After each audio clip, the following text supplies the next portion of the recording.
Hey everybody, this is Dr. William Clark here from drwilliampclark.com. Glad to be with you all. We're going to be talking about collaborating with proposal partners, and this is a very common practice when you're pursuing revenue through grants or proposals, contracts, RFPs, scopes of works, etc. And you see this practice done specifically so that two organizations are pursuing funding together as opposed to doing it alone. So what we're going to be covering is what you should be thinking about when collaborating with other proposal partners, and what are some of the things that you should consider when establishing this type of relationship. And if you haven't done this before, this is designed to kind of help you think about this intentionally and strategically. And if you've already been doing this, this is really to affirm what you've already been practicing and to encourage you to keep going with this practice, because we are stronger together and we are stronger because of our relationship. So always be prepared. And the other thing I want to share before we jump into this particular content is to think about the fact that you should not be developing and pursuing these partnerships when an opportunity is on the table. This should be something you're always doing. You should always be prepared to pursue relationships. This should be happening nonstop, continuously, and this should be a part of your daily regimen as leading your organization or leading the procurement process for your organization as you think about revenue opportunities. This is a 365-day a year job, and partnerships is a part of what we do. So there are 5 things I want to share with you for you to consider when collaborating with proposal partners. Number 1, identify organizations that is in the same business as yours. And so we're talking about organizations that are competitors. These are organizations who are competing for similar dollars, who are serving similar customers, who are serving similar communities. These are the folks that you see every time you submit a proposal. They show up at every bidders conference. They are at every similar event. They are courting the same funders and the same partners. In fact, they're marketing in favor of their program as opposed to your program. And so this is really intentional, right? You want to understand who are your competitors as you identify who to work with. And there's a reason for this. And we'll come back to this in a moment. The other group of people you want to consider pursuing as a potential proposal partner are friends. So these are friendly organizations. They don't compete against you, but they support you. They are engaged in what you do. They love what you do. In some cases, they may be competitors, but they may also be folks who are not directly competing against you because they do something completely different, but their work calls them to serve the same customer that you are serving. So these friendly organizations, definitely you want to have them on your list. And the last group you want to think about when you are identifying organizations that are in the same business as you are fringe players. So these are folks who kind of touch along the edges of what you do. They're not necessarily super focused on any of the categories you care about, whether it's the customer, whether it's the funding source, whether it's the community, but by nature of their specific book of business and what they are engaged in, they somehow, some way touch in a light way your customers, or they somehow, some way engage just a little bit with your funders, but maybe for a different purpose. Or they serve the community you're targeting, not directly for the same reasons, or maybe it's just a little touch here. The fringe really is not direct, right? But these people, these organizations can be super powerful in helping you identify how to move forward in a potential relationship when pursuing a proposal partnership. So as you begin to identify the categories of folks that you want to potentially engage for a proposal partnership, the next phase is to conduct an analysis of what these organizations do well in this space, or the space where you guys overlap directly or indirectly, or just a little bit for the fringe players. You can do several things to conduct your analysis. First, you can do a one-on-one meeting with someone from the organization. I'm a big proponent, a big fan of this, where you schedule a coffee meetup or lunch meetup with someone that has direct knowledge of the organization, who works for the organization.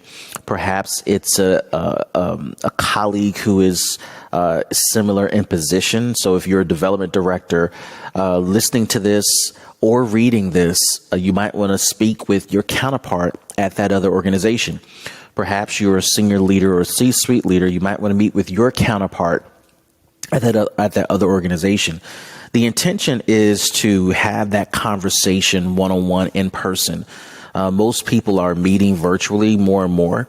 But however you do it, whether it's a virtual meetup or an in-person meetup, you want to find a way to have a one-on-one conversation with this person to kind of get a sense of what they're doing. They will likely not spill all the tea. That's not necessarily what you want. But you want to walk away with an understanding of what they are engaged in and how well they do it and how they do it from a general sense. Another way to conduct your analysis is to do a website research. And so this can be a powerful tool. More and more websites are not necessarily used to draw folks in as a funnel. And it may be different for certain groups. But generally speaking, websites are designed to be marketing tools or placeholder tools to communicate a static message.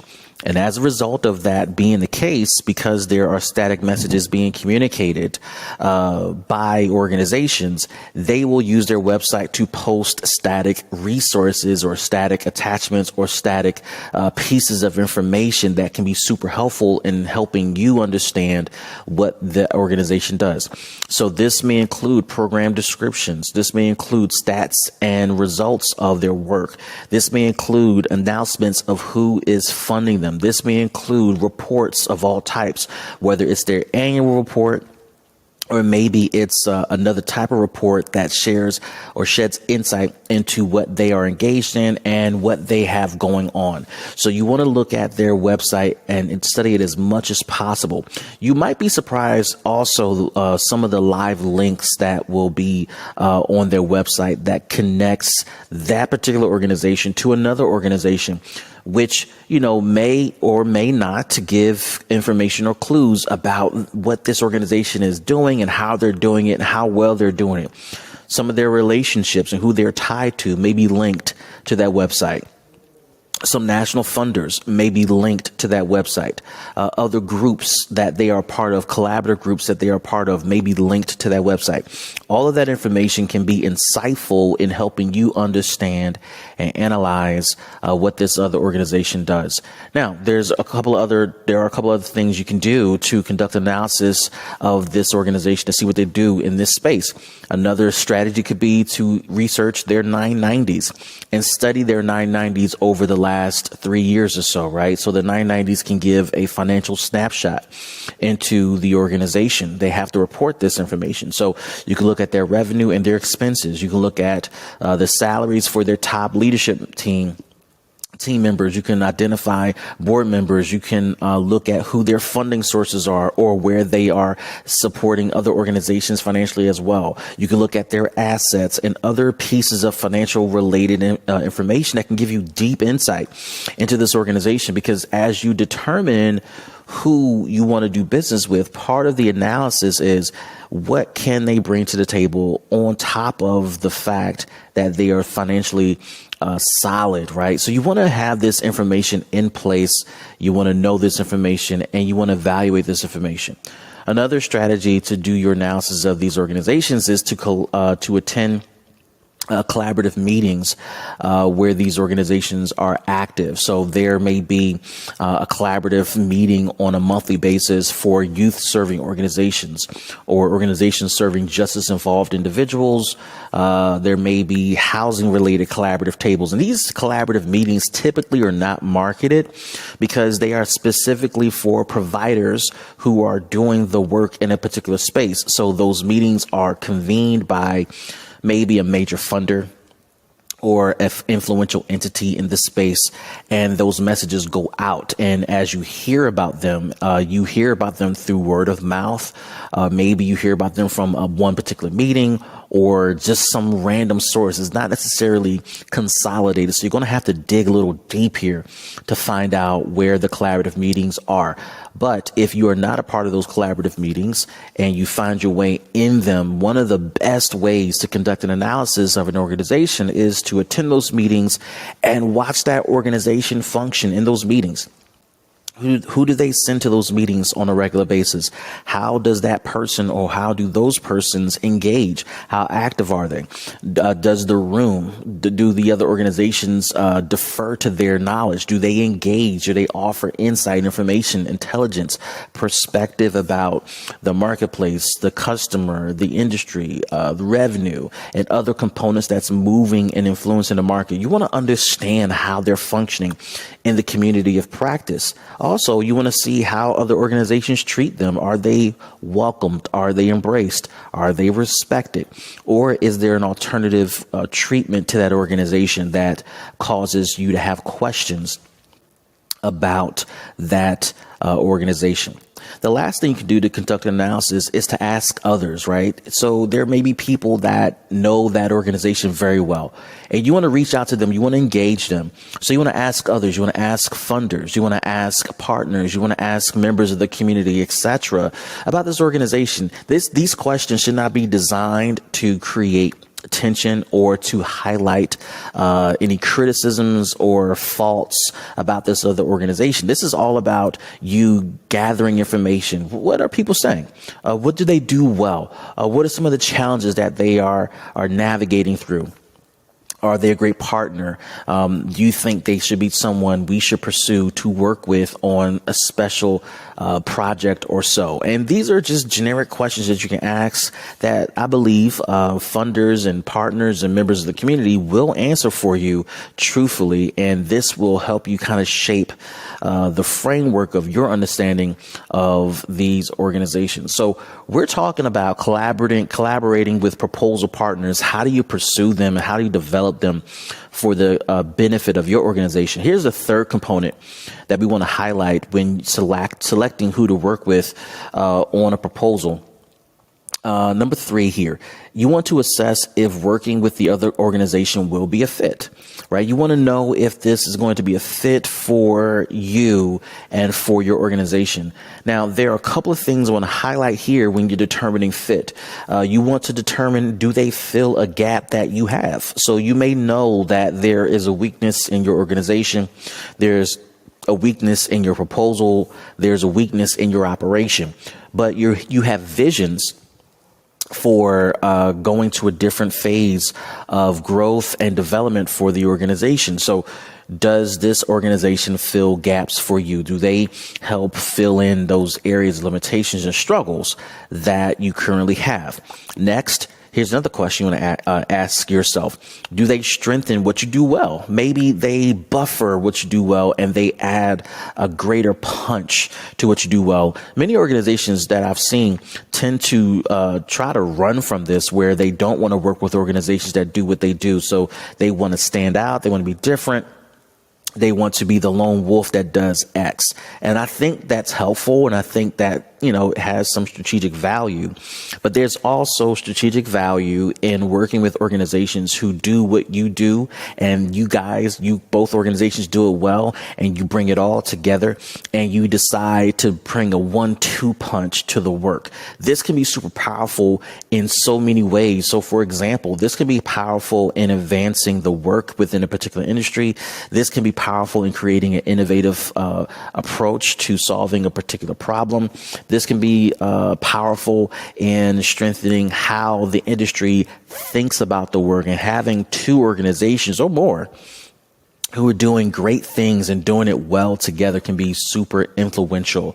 Next up, you might want to ask yourself, do they have the funding and other resources to do the work and to advance the work? So we talked a little bit about this when we talked about looking at their 990s. So we're talking about not only funding and money and savings, but do they have other relationships, other staff members? Do they have networks? Do they have other resources that can be super powerful? Maybe they have a very strong IT department where they use a number of apps and resources and tech tools that you just don't use for whatever reason, right? You may have a great reason, but this other organization may have those tools in place. Those are powerful resources. Maybe they have an HR department that is twice the size of yours, and maybe they can handle a lot more of the hiring because of the double of the size of their HR department. That's a powerful resource. Maybe they have a quality assurance department that you don't have, or maybe they have a research department that's in place that can help with program design. You don't quite have that, but you have other components. So this is beyond money. Money is going to be necessary, but other resources are essential to this relationship as well. Next up, do they have relationships that you want and need? Do they have relationships with funders that you want and need? Other providers and partners, other service-oriented organizations that provide a service to them that they already have in place, that if you just partner with them, you don't have to pay for it. The partnership brings those resources to the table.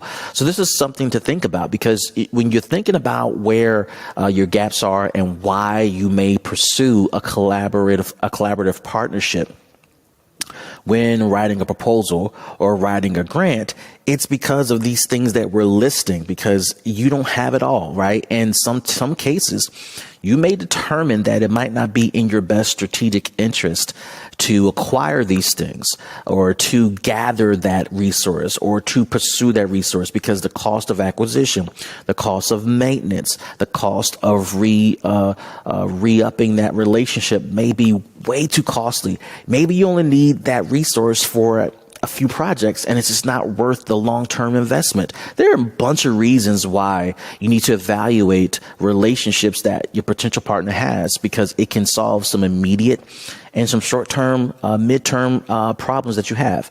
The last thing you want to think about when assessing if working with another organization will be a fit is, what can you provide them? So this entire list was about what they can do for you.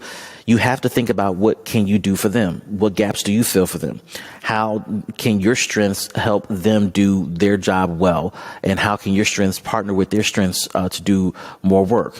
Do you have the funding and resources in place to advance the work that they don't have?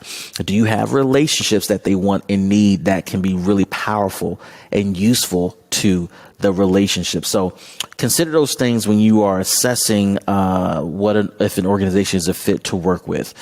Now, we're talking about collaborating with proposal partners. The fourth component we want to address is to schedule a formal meeting to present a partnership. Now, this is after you've had an assessment of this organization, where you've met them in person, or you've done website research, 990 research, you've attended collaborative meetings and saw them in action. You've asked others about them. You've assessed their fit for your organization, the gaps that they can fill and what they do well, and their funding and resources that they can bring to the table, and the relationships that they have. Now it's time to more formally approach them. You've already met with them, and assuming that the conversation went well and they've, given consent to saying, hey, let's kind of think about this further, present the partnership to them. Present the framework of the partnership, right? So you want to frame this out, right? What is the nature of the relationship? What will be the equity on the projects? What will be the roles and responsibilities of every person, every organization involved, right? These are the things you want to bring to the table, because now, since you are initiating this collaborative relationship, you want to bring all of that to the table. They may have their own framework as well. And so as you both bring your ideas of what the partnership could look like to the table, you present them, and now you negotiate. And all of the details that are important to you and your organization, and that are important to that or other organization, will be discussed. It will be evaluated. You guys will determine how to come to terms with each other if that's what you guys desire. And this can be so powerful now to getting you closer to your broader goals, right? This is about, how do you continue to sustain your organization and support your organization through procuring dollars through proposals and grants. Many organizations approach grant writing or proposal writing as this is a thing we do, so we check the box. And if that's how you approach it, that's great. But the reality is there's so many components that go into successful fundraising. And fundraising is happening all the time where you're looking for dollars, you're looking for partnerships and relationships. And one of the ways that I have seen that has been powerful and influential in fundraising grant writing has been these collaborative relationships where you have a formal relationship on the docs, agreements signed, and your partner who has insight into a different world, a different lens, different funding sources comes to you and says, hey, I found this funding source for something we've discussed, and I think we should pursue this together. And what's beautiful about those opportunities that pop up is that you have no purview into those sources. This goes back to what we talked about when assessing these organizations to partner with. Who do they have a relationship with that you want or need? And in many cases, you may not know how to monitor that relationship or how to cultivate that relationship, not because of your inability to do it. It's just that it might not be for you given the past of your organization and current work of your organization. So this partner can present opportunities to you that's transformational, that's impactful, that's powerful. And when they present opportunities that they feel strongly about, and they are inviting you to pursue it together per your partnership agreement, the sky becomes the limit because you're already doing your work, researching opportunities for yourself and for the partnership. But now a third component is added where another organization is researching opportunities for the partnership as well. But here's a fourth. There are times where that same partner who you've become friendly with, who you've developed relationships with, will say to you, you know what, we were looking for something, and in our search, this came up. It's not like we were searching for it, but this opportunity came up. We read it thinking it was for us, but when we read it closely, we felt like, no, this is for you. That's a fourth pathway, a fourth funnel of opportunity that is unexpected, but it happens all the time. As a entrepreneur, I am always looking for opportunities to build and grow our business. And as I explore opportunities, I will come across opportunities that are not for me. I think they're for me, but they're not for me, but I'll forward it to a friend of mine who's in business. Or in my search for something, something crosses my eye, and just the way it was worded, it makes me think of a friend who I am really friendly with and good with, that I may say, you know what, let me just send this to him. I don't know if it's a fit, but this is something for them to evaluate and determine. This can be super powerful. And I hope that you are connecting with this, because those four pathways can be powerful in generating sustainable revenue through proposals and grants. The last component of collaborating with proposal writers is to formalize the agreement that you guys have developed. And this may be drawn up, between two senior leaders of an organization or your legal representation. But it's just formalizing it. Some organizations use MOUs, so it's not binding. Others use formal contracts. It's up to you, it's your preference. But the goal, more importantly, is to have some sort of written agreement in place so that it can represent the relationship, the nature of it, and its future position. So we just talked about collaborating with proposal partners. There were 5 things we covered. Number 1, you got to identify organizations that are in the same business as yours. Number 2, conduct analysis of what they do well in this space. Number 3, assess if working with other organizations will be a fit. Number 4, schedule a formal meeting to present the partnership. And number 5, draft the agreement. I hope this is helpful. Visit us at drwilliampclark.com for more information about how to position your organization to pursue revenue, procure revenue through grants or proposals. Catch you guys next time.